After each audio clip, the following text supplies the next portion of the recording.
নরেন্দ্র মোদী আজ মিরাটে metro rail এবং নমো ভারত ট্রেনের যাত্রার সূচনা করবেন। তিনি আজ আকাশবাণীতে মাসিক বেতার অনুষ্ঠান মন কি বাতে দেশ বিদেশের মানুষের সঙ্গে তাঁর চিন্তা ভাবনা ভাগ করে নেবেন। ভারত ও ব্রাজিল 2030 সালের মধ্যে দ্বিপাক্ষিক বাণিজ্য $30 বিলিয়ন উন্নীত করার লক্ষ্যমাত্রা নির্ধারণ করেছে। ভারতের বৈদেশিক মুদ্রা ভান্ডার $725.727 বিলিয়ন পৌঁছেছে, যা সর্বকালীন রেকর্ড।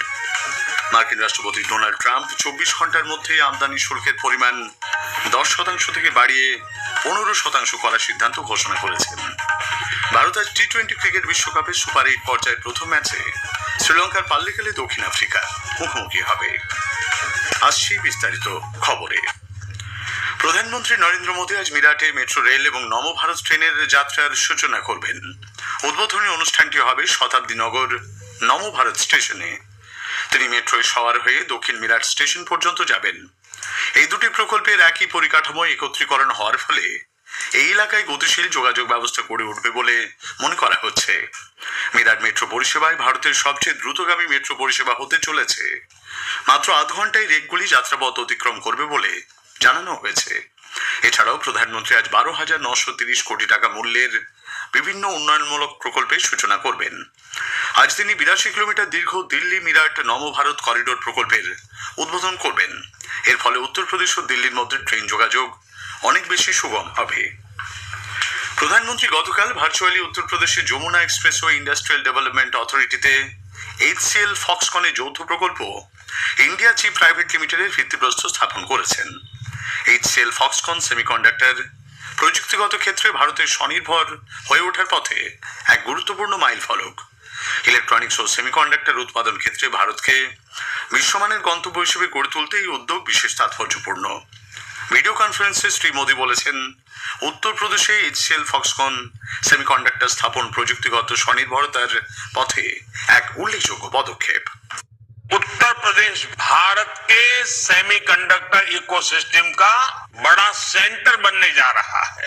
HCL और फॉक्सकॉन की ये नई फैक्ट्री टेक्नोलॉजी पावर हाउस के रूप में यूपी की नई पहचान को और सशक्त करेगी। इस सेमीकंडक्टर फैक्ट्री की वजह से देश के युवाओं को बड़ी संख्या में रोजगार मिलेगा।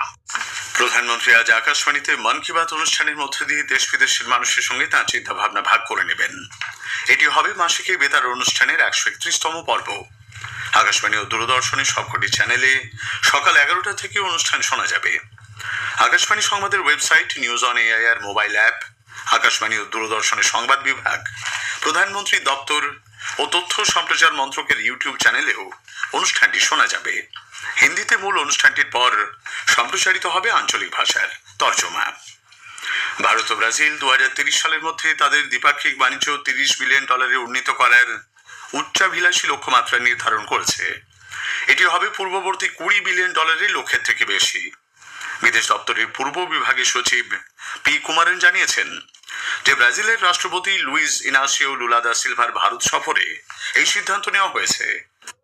The state visit gave the leaders an opportunity to review the entire gamut of our partnership, including trade and investments, oil and gas, renewable energy, mining and critical minerals, defense and security, agriculture and livestock, healthcare and traditional medicine, tourism, space, science and technology, including digital public infrastructure, as well as people-to-people relations. The visit is a significant milestone in India-Brazil strategic relations and would add renewed momentum to our strategic partnership. Bharat কৃত্রিম বুদ্ধিমত্তার শীর্ষ সম্মেলন 2026-এ এআইয়ের প্রভাব সম্পর্কিত নতুন দিল্লি ঘোষণাপত্র গৃহীত হয়েছে। কৃত্রিম বুদ্ধিমত্তার ক্ষেত্রে আন্তর্জাতিক সহযোগিতা বৃদ্ধির বিষয়ে এই ঘোষণাপত্র একটি মাইল ফলক বলে মনে করা হচ্ছে। 88টি দেশ এবং আন্তর্জাতিক সংস্থা এতে স্বাক্ষর করেছে। এখানে অর্থনৈতিক উন্নয়ন ও সামাজিক কল্যাণের জন্য কৃত্রিম মেধার ব্যবহার বিষয়ে বিশ্বের বিভিন্ন দেশ সহমত হয়েছে। সুপ্রিম কোর্টের নির্দেশের প্রেক্ষিতে এসআইআর দায়িত্বপ্রাপ্ত বিচারকদের তালিকা প্রস্তুত করতে বৈঠক করেছে কলকাতা হাইকোর্ট। এনডিপিএস ও পক্সো সহ বিভিন্ন বিশেষ আদালতের দায়িত্বে থাকা বিচারকদের মধ্যে থেকে এই দায়িত্ব বন্টন করা হচ্ছে বলে সূত্রের খবর। জেলা ও মহকুমা ভিত্তিকভাবে এই বিচারকেরা এসআইআর সংক্রান্ত শুনানি ও সংশ্লিষ্ট প্রক্রিয়ার দায়িত্ব সামলাবেন। আগামীকাল থেকেই কাজ শুরুর নির্দেশ দিয়েছে কলকাতা হাইকোর্ট। তার আগে প্রত্যেক জেলাতেই বিচারকদের নিজেদের দায়িত্ব বুঝে নিতে বৈঠক করার কথা বলা হয়েছে। কমিশন সূত্রে খবর, উত্তর কলকাতার যেসব ভবনে বিচারক ও নির্বাচন কমিশনের প্রতিনিধিদের নিয়ে আজ জরুরি বৈঠক ডাকা হয়েছে। ভার্চুয়ালি বৈঠক হবার কথা। উল্লেখ্য, সুপ্রিম কোর্টের নির্দেশের প্রেক্ষিতে গতকাল বিকেলে কলকাতা হাইকোর্টের প্রধান বিচারপতি সুজয় পালের নেতৃত্বে বৈঠক হয়।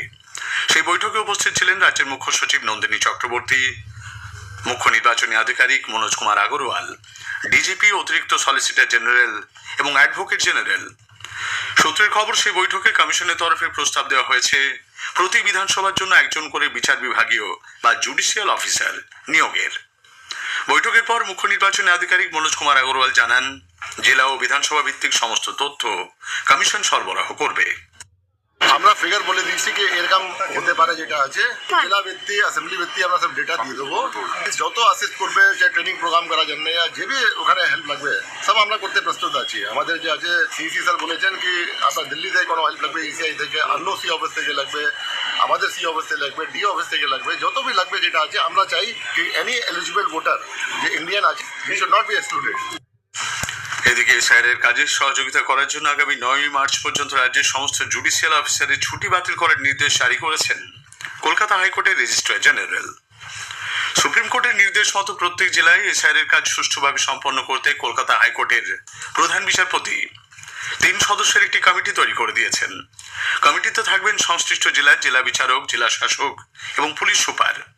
অন্যদিকে এই পরিস্থিতিতে কোনো জরুরি মামলার শুনানি যাতে অন্য কোনো বিচারকের বেঞ্চে করা যায় সে বিষয় বিবেচনা করতে কলকাতা হাইকোর্টের বিচারপতি তপব্রত চক্রবর্তী, বিচারপতি অরিজিৎ বন্দ্যোপাধ্যায়, রেজিস্ট্রার জেনারেল নবনীতা রায়, রেজিস্ট্রার জুডিশিয়াল রাজু মুখার্জি ও প্রধান বিচারপতি আপ্ত সহায়ক জয়েন্ট রেজিস্ট্রার অজয় কুমার দাসকে নিয়ে কমিটি তৈরি করে দিয়েছেন প্রধান বিচারপতি। খবর শুনছেন আকাশবাণী থেকে। ভারতের বৈদেশিক মুদ্রার ভান্ডার নতুন রেকর্ড ছুঁয়েছে। রিজার্ভ ব্যাংক জানিয়েছে 13 ফেব্রুয়ারি শেষ হওয়া সপ্তাহে বৈদেশিক মুদ্রার ভান্ডার $8.663 বিলিয়ন বেড়ে দাঁড়িয়েছে $725.727 বিলিয়ন। সোনার ভান্ডারের মূল্য $4.990 বিলিয়ন বেড়ে হয়েছে $128.466 বিলিয়ন। বৈদেশিক মুদ্রার ভান্ডারের সবচেয়ে বড় অংশ বৈদেশিক মুদ্রা বা এফসিআই বেড়েছে $3.550 বিলিয়ন। কেন্দ্রীয় স্বরাষ্ট্রমন্ত্রী অমিত শাহ স্বামী সহজানন্দ সরস্বতীর জন্মবার্ষিকীতে তাঁর প্রতি শ্রদ্ধা নিবেদন করেছেন। সামাজিক মাধ্যমে তিনি লিখেছেন, স্বামী সহজানন্দ জাতি, ধর্ম, সম্প্রদায় বিভক্ত জাতিকে একত্রিত করার জন্য সারা জীবন কাজ করেছেন। পাকিস্তান আফগানিস্তান সীমান্তবর্তী এলাকায় পাক বিমান বাহিনীর হামলায় কমপক্ষে 17 জন অসামরিক নাগরিকের মৃত্যু হয়েছে। আহত হয়েছেন আরও বেশ কয়েকজন মানুষ। আফগান সরকারের মুখপাত্র জাবিউল্লাহ মুজাহিদ বলেছেন, পাকিস্তান বিমান বাহিনী গতরাতে নানগাড়হার এবং পাকটিকা প্রদেশে অসামরিক নাগরিকদের উপর বিমান হামলা চালায়। পাকিস্তানের তথ্যমন্ত্রী আতাউল্লাহ তারার গত সপ্তাহে রমজান শুরু হওয়ার পর থেকে 3টি হামলার কথা উল্লেখ করেছেন। বাংলাদেশের অর্থনীতিবিদ ও শিল্পপতিরা মার্কিন যুক্তরাষ্ট্রের সঙ্গে বাণিজ্য চুক্তির পুনর্বিবেচনা করার জন্য বর্তমান সরকারকে অনুরোধ জানিয়েছেন। মার্কিন সুপ্রিম কোর্ট ট্রাম্পের শুল্ক সংক্রান্ত ঘোষণাকে বেআইনি বলার প্রেক্ষিতে বুদ্ধিজীবীরা এই আবেদন করেন। উল্লেখ্য, গত 9 ফেব্রুয়ারি বাংলাদেশ মার্কিন যুক্তরাষ্ট্র পারস্পরিক বাণিজ্য চুক্তি বা এআরটি স্বাক্ষরিত হয়েছিল। মার্কিন রাষ্ট্রপতি ডোনাল্ড ট্রাম্প শুল্কের পরিমাণ 10 থেকে বাড়িয়ে 15% করার সিদ্ধান্ত ঘোষণা করেছেন। প্রাথমিকভাবে 10% হারে সাময়িক শুল্ক ঘোষণা করেন তিনি। 24 ঘন্টার মধ্যেই তা আরও বৃদ্ধি করেছেন ট্রাম্প। ভারত আজ টি-20 বিশ্বকাপের সুপার 8 পর্বে তাদের প্রথম ম্যাচে দক্ষিণ আফ্রিকার মুখোমুখি হবে। খেলা শুরু হবে সন্ধ্যে 7টায়। শেষ করার আগে খবরের বিশেষ কিছু অংশ আরও একবার। প্রধানমন্ত্রী নরেন্দ্র মোদী আজ মিরাটে মেট্রো রেল এবং নমো ভারত ট্রেনের যাত্রার সূচনা করবেন। তিনি আজ আকাশবাণীর মাসিক বেতার অনুষ্ঠান মন কি বাতে দেশ বিদেশের মানুষের সঙ্গে নিজের চিন্তা ভাবনা ভাগ করে নেবেন। ভারত ও ব্রাজিল 2030 সালের মধ্যে দ্বিপাক্ষিক বাণিজ্য $30 বিলিয়ন উন্নীত করার লক্ষ্যমাত্রা নির্ধারণ করেছে। খবর শেষ হল।